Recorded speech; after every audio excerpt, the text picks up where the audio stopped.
지진이 나서 많은 사람들이 매몰이 되었다고 합니다. 구조대가 동원이 되었지만 워낙 지진이 크게 났고 또 건물이 다 쓰러져 버렸기 때문에 구조하는 일이 참으로 쉽지 않았다고 합니다. 보통 지진이 나면 사람들이 그 밑에 매몰됐을 때 구한다는 게 참 어렵죠. 여러 가지 장비들을 동원한다고 할지라도 결코 사람을 구한다는 것이 쉽지가 않대요. 그래도 한 사람이라도 더 구해내기 위해서 많은 구조원들과 봉사자들이 열심히 구조활동을 벌였다고 합니다. 그런데 보통 그런 지진이 일어나게 되면 몇 시간 안에 사람을 구해야 된대요. 자꾸 시간이 흐르면 생존 가능성이 떨어진다고 합니다. 왜냐하면 마실 물도 없고 또 체온이 급격히 떨어지기도 하고요. 무엇보다 공포 때문에 생명의 빛이 빨리 꺼진다고 하죠. 그래서 3일이 지나기 전에 빨리 구해야만 사람들이 살 가능성이 있는데 3일이 지나게 되면 생존율이 급격하게 떨어진다고 합니다. 거의 죽을 수밖에 없는, 그래서 주변에 여러 사람들이 있거나 아니면 물이 있거나 하면서 서로 독려해 준다면 오래 살아갈 수 있지만 그렇지 않고 홀로 떨어져 있는 경우에는 생존율이 더 낮아진대요. 그래서 3일 정도까지 엄청나게 열심히 잠도 자지 않고 구조활동을 열심히 벌일 수밖에 없다고 합니다. 3일이 지났을 때 많은 사람들이 구조되었지만 또 많은 사람들이 아직도 구조되지 못했어요. 그래도 살려야 한다는 일념으로 하루하루 지났는데 7일이 지났다고 합니다. 그러면 이제는 거의 살아있을 가능성이 없다는 거죠. 분명히 여러 사람이 모여 있으면 그래도 좀 가능성이 있지만 혼자 떨어진 사람들은 거의 죽을 수밖에 없는, 그래서 구조원들도 마음이 너무나 아프지만 그래도 시신이라도 수습하기 위해서 구조활동을 벌이는데 어디에선가 조그만 소리가 들리더래요. 그래서 이게 무슨 소린가 하면서 귀를 기울였더니 자세히 들어봤더니 아이가 우는 소리가 들렸다고 합니다. 그래서 이제 모두 깜짝 놀라서 아이가 살아있나 보다 하면서 그쪽에 가서 계속 이제 건물의 그 잔여물들을 다 드러내고 봤더니 아이의 울음소리가 점점 커지는 거예요. 소리가 커지니까 구할 수 있다는 희망도 점점 커지죠. 그래서 많은 사람들이 정말 잘 달려들어서 다치는 사람도 있었지만 아랑곳하지 않고 그렇게 구해내기 위해서 노력을 합니다. 그래서 이제 건물 더미를 거의 치워내고 자를 건 잘라내고 하면서 이렇게 봤더니 아이의 목소리가 자세히 들려서 봤더니 한 아이가 소리는 들리는데 모습이 보이지 않는 거예요. 그래서 빛을 이렇게 비춰봤더니 한 여인이 아이를 안고 있습니다. 그래서 꺼내는데 아이의 목소리 들리니까 아이는 살은 거죠. 그런데 보아하니까 엄마 같은데 엄마는 죽었을 거다라고 생각을 했대요. 그래서 이제 구조원들이 가서 아이를 꺼내려고 딱 그랬더니 여인의 손이 움직였다고 합니다. 그러니까 살아있던 거죠. 그래서 여인과 아이를 모두 꺼내서 구급차를 불러서 병원으로 이송을 시켰는데 나중에 알고 봤더니 여인이 아이의 엄마였는데 보통 사람들이 절망에 빠지면 3일을 넘기면 거의 죽는데 이 여인은 한 가지 일념으로, 어떤 일념이었겠어요? 아이를 살려야 된다는 일념으로 그렇게 버틸 수 있었다는 거죠. 그런 마음이 없었다면 아마 이 여인은 죽었을지 몰라요. 혼자였다면 죽었겠지만 아이가 함께 있었기 때문에 살 수 있었다고 합니다. 세상이라는 것이 참 희한해요. 때로는 말도 안 되는 일이 벌어지기도 하지 않습니까? 혼자의 힘으로는 어쩌면 혼자 있는 것이 더 수월할 수 있겠지만 그렇지가 않아요. 키워야 되는 아이가 있거나 자기가 부양해야 될 사람이 있는 사람들은 아픈 게 좀 덜한 것 같아요. 나이가 많으신 할머니도 예전에 한번 제가 여러분에게 이야기를 했지만 할머니가 손주 둘을 키우는데 이 할머니가 80이 넘으셨어요. 그러니까 이 손주들이 아직 어린 걸 봐서는 이 손주도 여러 종류가 있죠. 증손자가 있고 그냥 손자가 있고 그렇지 않습니까? 그런데 제가 듣기로는 그냥 직계 손자라기보다는 손주의 자식들이라고 들었던 것 같아요. 증손자 정도 되는 거죠. 이 아이들 둘이 어린데 부모님이 안 계십니다. 그리고 키울 수 있는 사람이 이 할머니뿐이 없어요. 그러니까 이 할머니는 80이 넘었음에도 불구하고 건강하실까요? 건강하지 않으실까요? 안 아픈 데가 없는데도 봉사까지 하실 정도로 그렇게 활동적이시라는 거죠. 그 이유는 무엇입니까? 이분은 살아가야 될 이유가 있죠. 그 이유가 뭐예요? 손주들을 돌봐야 되기 때문입니다. 그래서 이제 오전에는 가서 롯데월드인가 거기서 일을 하고 점심 먹고 퇴근하셔가지고 아이들 챙겨주시고 성당에 와서 미사도 하시고 이렇게 하면서 굉장히 정정하게 제가 있을 때만 해도 성당에 잘 나오셨어요. 그런 것들을 봐도 참 알 수 없는 힘이 존재하지 않습니까? 분명히 객관적으로 볼 때는 잘 먹고 잘 쉬고 편안하게 살면 더 오래오래 건강하게 살 것 같은데 인간은 그렇지 않아요. 어떤 의미가 있을 때 삶이 달라진다는 겁니다. 왜 그럴까요? 인간만이 유일하게 그런 모습을 보이지 않습니까? 그럼 동물 중에서도 모성애가 있다고 그래요? 없다고 그래요? 있다라고 하지만 동물의 모성애는 젖먹이었을 때, 조금 자랐을 때, 그 이후에는 어떻게 돼요? 먹을 거 주면 부모가 자식부터 줘요? 개들 키워보셨죠? 개 키우면 새끼 나면 어때요? 새끼 나면은 주인이 다가가도 막 우르렁대지 않습니까? 왜? 새끼들한테 위해를 가할까봐. 우리 인간은 딴 사람 다가간다고 우르렁대요? 우리 엄마들 아기 나고 나서 뭐 한 일주일 지났을 때 아기 좀 보이고 와랑 이래요? 그렇진 않잖아요. 그런데 개들은 아무리 주인하고 할지라도 새끼 잘못 만지면 물릴 수도 있죠. 아주 대단하지 않습니까? 근데 이게 오래 가요, 오래 못 가요? 본능적인 것이기 때문에 오래 가지 못해요.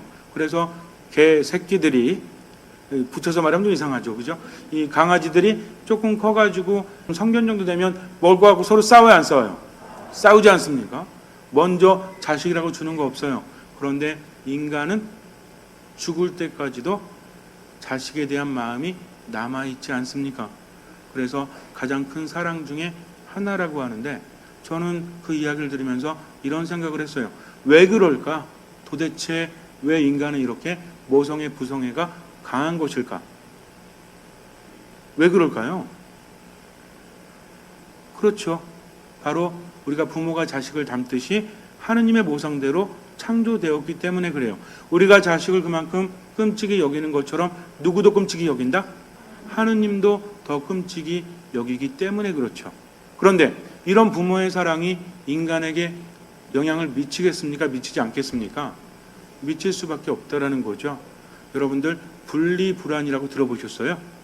아이들이 불안을 느끼는 것은 엄마하고 떨어졌을 때 그렇죠. 엄마하고 떨어지고 나면 아이들은 불안해하죠. 아무리 좋은 것을 줘도 어때요? 그거 눈에 보이지도 않아요. 우선 누구부터 찾아? 그래서 아이들이 처음에 배우는 말이 뭐예요? 엄마죠, 엄마. 참 이상해요. 어느 나라나 엄마, 뭐 마마 비슷해가지고 아이들이 처음에 하는 말이 엄마라는 말일 가능성이 상당히 크다고 합니다. 물론 그 중에는 아닌 애들도 있어요. 여러분들이 키운 아이들은 엄마 먼저 했어요? 아빠 먼저 했어요? 엄마 먼저 하지 않았습니까? 저는 자식이 없으니까 조카만 둘이 있는데 얘네들이 태어났을 때 제가 작정을 했습니다. 그래가지고 얘네들은 다른 말보다 삼촌이란 말을 먼저 시켜야 되겠다. 그래가지고 얘네를 볼 때마다 제가 삼촌 그랬거든요. 그런데 뭐 먼저 했을까요? 엄마 먼저 하더라고요. 그렇게 공을 들였어도. 그래서 제가 어떤 생각했냐면 왜 이렇게 삼촌이란 말은 더럽게 어려워가지고 다른 말로 좀 만들어주면 안 되나? 라는 생각했더니 아이들이 가장 처음에 하는 말이 엄마고 그 다음이 맘마더라고. 맘마. 먹을 거 우리 아빠들은 섭섭할지 모르겠지만 이 엄마하고 맘마하고 좀 비슷하지 않습니까? 그러니까는 엄마 없이는 못 산다는 거죠.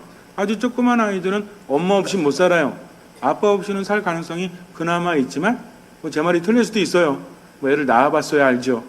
그런데 제가 볼 때는 엄마 없이는 못 사니까 엄마나 맘마나 비슷하지 않습니까? 맘마 없이도 못 살잖아요. 먹어야만 인간은 살아갈 수 있기 때문에. 그리고 아빠라는 말을 그 다음에 하는 것. 물론 저는 모성애하고 부성애하고 비교하려는 건 아니에요. 그러나 인간이 모성애를 지닌 것은, 부성애를 지닌 것은 학력과 상관이 없어요. 능력과 상관이 없습니다. 이것은 동물의 본능과는 다른 우리가 태어날 때부터 타고날 수밖에 없는 그런 본성이라는 거죠. 그런데 이런 본성을 저버리면 우리는 뭐라고 그래요? 인륜을 저버렸다고 하죠. 가끔 텔레비전에서 뉴스를 볼 때, 물론 요즘에는 별의별 일 다 있잖아요. 어제도 무슨 묻지마 살인이 있었죠? 저쪽 뭐 경상도인가 어디에서, 경상도인지 전라도인지 모르겠는데 무슨 인력 사무소에서 새벽에 어떤 사람이 3명을, 그러니까 5명을 흉기로 찔러가지고 3명이 죽고 2명이 다쳤나요? 그래가지고 왜 그러냐고 그랬더니 흑사의 조직원들이다라고 횡설수설 했잖아요. 아침에 인력시장 가서 하루 벌어서 하루 먹고 사는 사람들, 이런 사람 칼로 찔러가지고 죽이고 다치게 하지 않았습니까? 요즘에는요, 여러분들 길거리 걸을 때도 조심하셔야 돼요. 왜? 원한이나 복수하기 위한 살인이나 폭행이 아니라 묻지마 폭행이 일어나고 있다는 거죠. 왜 그럴까요? 여러 가지 이유가 있지만 세상이 좋아진 것 같지만 어쩌면 좋아지는 세상이 아니라는 거죠. 얼마나 편안해졌습니까? 얼마나 풍족해졌습니까? 그런데 인간이 살기에는 오히려 힘든 세상이 되어가고 있다고 생각하지 않으세요? 그런 부작용으로 그런 것들이 일어나고 있지 않나, 저는 그렇게 생각을 해요.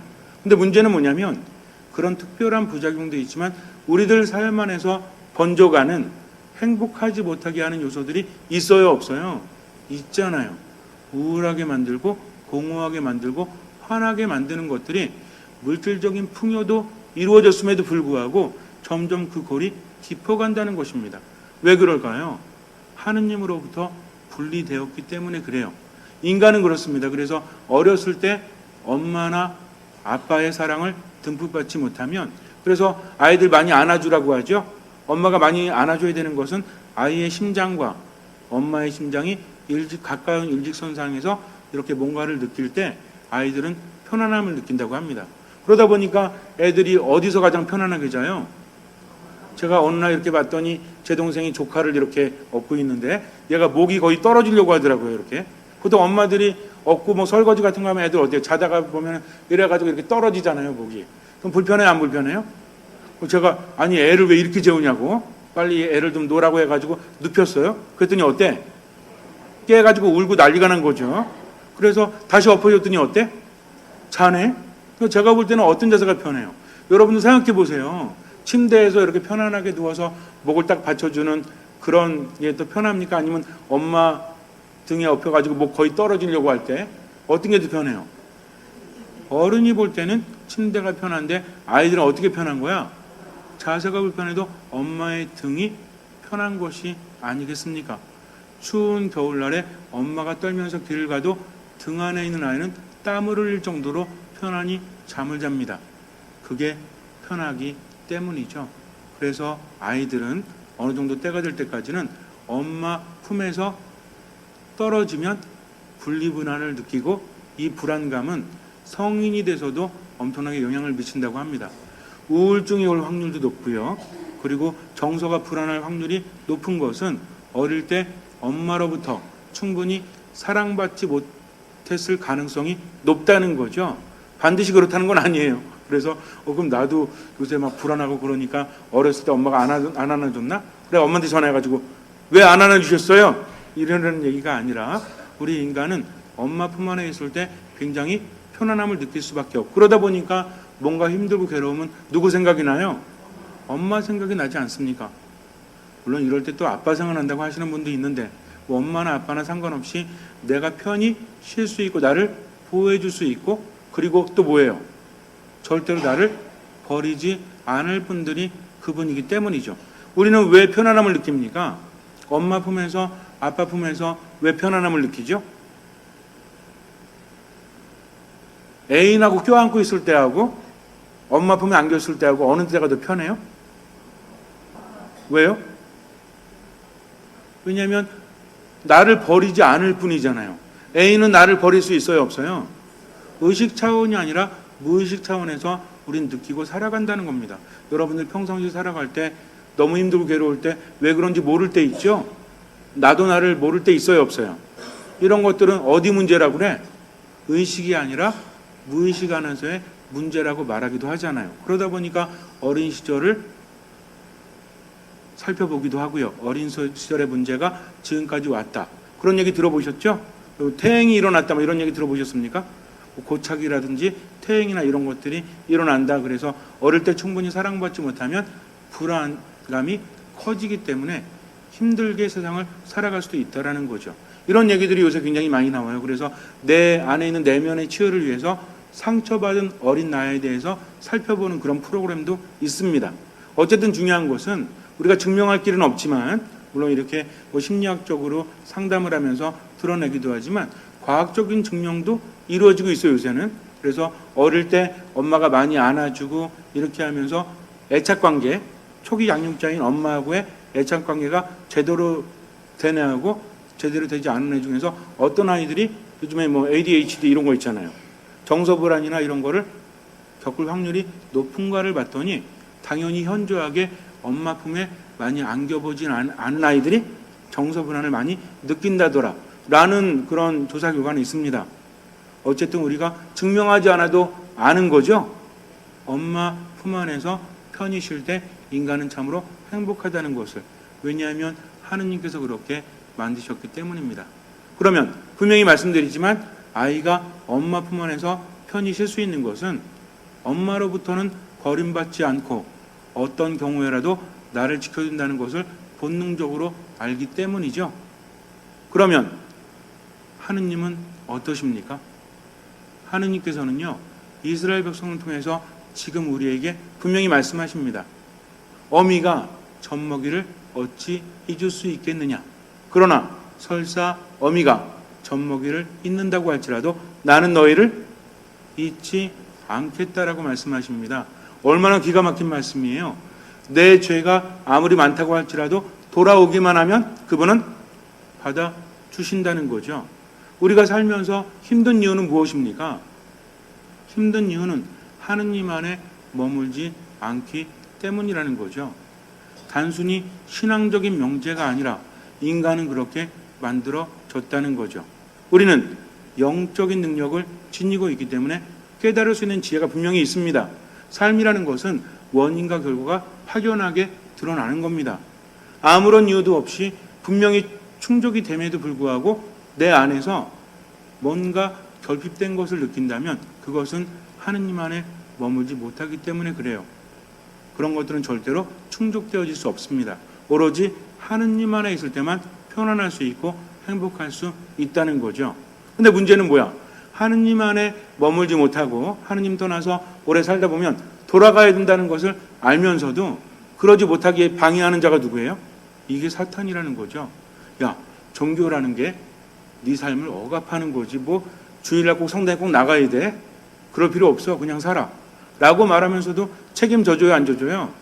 절대로 사탄은 책임져주지 않습니다. 사탄의 목적은 뭐라고 그랬죠? 인간과 하느님을 떼어놓는 것이 목적이라고 했습니다. 그럼 인간은 하느님으로부터 멀어지면서 어디로 가요? 죽음으로 갈 수밖에 없다니까요. 이거를 분명히 알아야지. 그러면 지금 내 삶 안에서 뭔가 죽음의 징후들이 나타나면 어떻게 된다고 그랬죠? 빨리 정신 차리고 하느님 안으로 돌아가야만 살 수 있다는 거죠. 근데 아이가 너무 멀리 와버렸어. 그러면 엄마를 찾을 수 있어요, 없어요? 이래서 우리가 힘든 겁니다. 아이는요, 엄마로부터 어느 정도 떨어진 엄마를 찾아볼 수 있지만 딴 거에 정신 팔려가지고 엄마로부터 너무 많이 떨어지면 엄마한테 돌아갈 수 없죠. 그때부터 뭐가 시작이 돼요? 울고 불고 난리가 나면서 불안감이 시작이 되지 않습니까? 그러면서 아이는 점점 힘들어지고 지쳐가는 겁니다. 우리 영혼이 그렇다니까요. 내가 의식하지 못해도 내 영혼이 하느님을 찾으면서 울부짖다가 이제는 지쳐가지고 쓰러져 버립니다. 그럼 어떤 상태가 나요? 내 안에 있는 영혼이 더 이상 생기가 돌지 않으니까 뭘 해도 행복감이 오래가지 못해요. 마음속에 불안하면 어때요? 불안하면 뭘 먹어도 맛이 느껴져요, 안 느껴져요? 초조하고 불안하고 힘들어지게 되면 불균형이 일어나죠. 육체적인 불균형 때문에 병이 올 수 있어요. 마음에 불균형이 일어나니까 내가 왜 이러지 하면서도 분노로 치닫거나 미움으로 치닫거나 부정적인 감정들이 나를 괴롭히기도 한다는 겁니다. 그 이유는 바로 균형이 깨졌기 때문이요, 영혼이 생기를 잃어가기 때문이라는 거죠. 그래서 돌아가려고 영혼이 애쓰고 엄마를 불러보지만 너무나 멀리 떨어져서 갈 수 없어요. 그럴 때 누가 나섭니까? 아이를 잃어버렸을 때 가장 안달이 난 사람은 누구죠? 엄마 아빠잖아요. 그래가지고 엄마 아빠가 찾아서 난리가 나지 않습니까? 우리 애 어딨냐고 하면서 밤 12시 넘었다고 안 찾아요? 밤 12시 넘었으니까 집에 가서 잠 좀 자고 내일부터 찾아야지. 이런 부모가 어디 있습니까? 내 자식이 잃어버렸으면 아무리 위험해도 나가야 안 나가요? 나가잖아요. 그래서 아이의 이름을 부르면서 엄청나게 찾지 않습니까? 우리가 하느님으로부터 너무 멀리 떨어져 왔으니까 누가 찾아 나서요? 이제 젖먹이를 사랑하는 어미보다도 더 우리를 사랑하시는 하느님께서 우리를 찾아 나섭니다. 그분이 누구예요? 예수 그리스도시라는 거죠. 그 전에는 예언자들을 통해서 계속 돌아오라고 말씀하셨지만 이제 너무 멀리 갔어요. 그래서 하느님이 직접 나선 거죠. 그분이 바로 예수 그리스도이십니다. 그분이 뭐라고 합니까? 한 마리 양을 잃어버리면 100마리 중에서 99마리는 내버려둔 채 그 한 마리 양을 찾아서 헤매지 않겠느냐. 이 말씀은요, 인간을 향한 하느님의 사랑 고백입니다.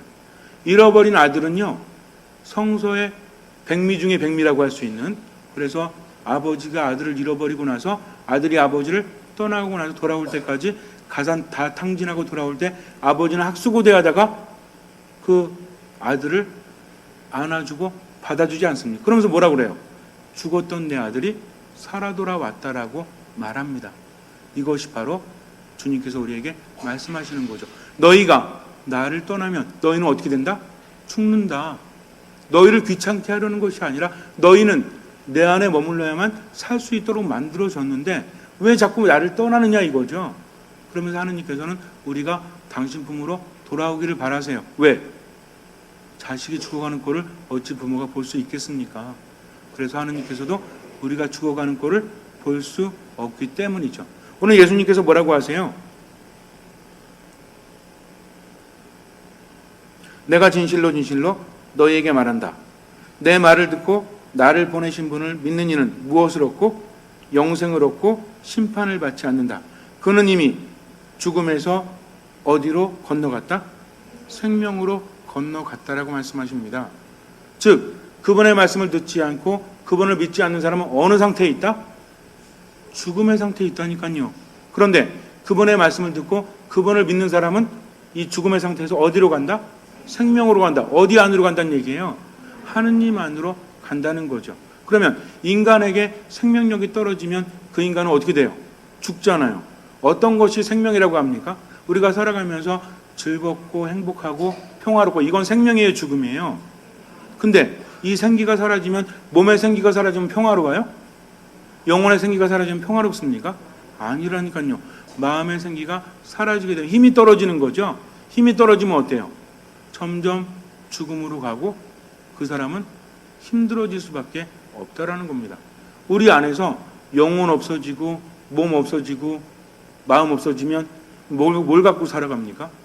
우리는요 다 우리 거라고 생각하지만 영혼이 떠나가면 아무것도 남는 게 없어요.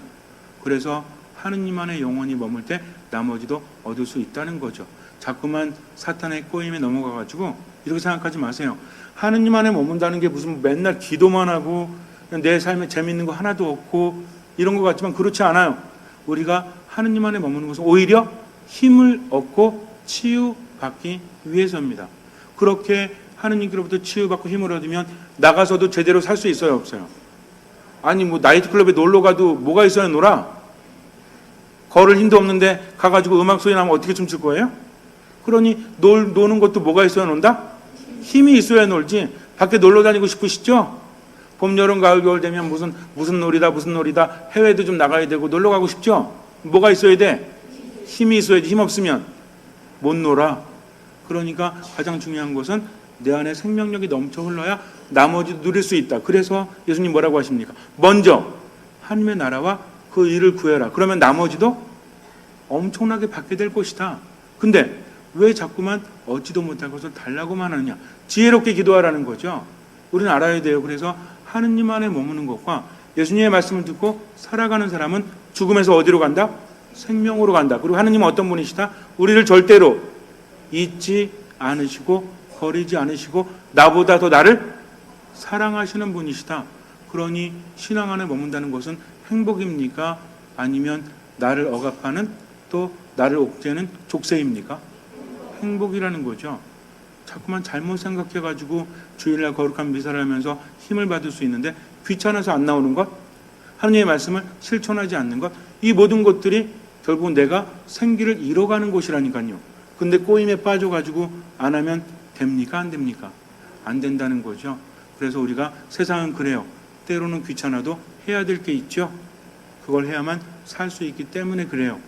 그러니까 자꾸 쓸데없는 데 에너지 낭비하지 마시고요. 할 것은 하십시오. 믿을 것은 믿으십시오. 치유받을 것은 치유받으십시오. 그렇게 하다 보면 조금만 지나면 무엇이 좋은지 알아가지고 오지 말래도 와. 그런데 그 맛을 모르니까 깊이 하느님을 느끼지 못합니다. 잠시 눈을 감으세요. 나를 너무나 사랑하시는 주님께서 나에게 주시는 것이니 얼마나 좋습니까? 근데 왜 자꾸 그것을 거부하죠? 알지 못하기 때문에 그래요. 하느님 말씀 안에 머무는 것이 얼마나 힘이 생기고 치유받는 것인지 알기만 하면요, 우리는 그 안에 늘 머물려고 할걸요. 미사를 통해서 하느님께 받는 은총이 무엇인지 알기만 하면 말려도 머물기 위해서 노력할 수밖에 없습니다. 그러니 나를 너무나 사랑하시는 그분 안에 머물고 예수님의 말씀을 듣고 믿고 실천하십시오. 주님께서는 그 믿음을 보시고 우리 삶에 놀라운 기적을 일으켜 주실 것입니다.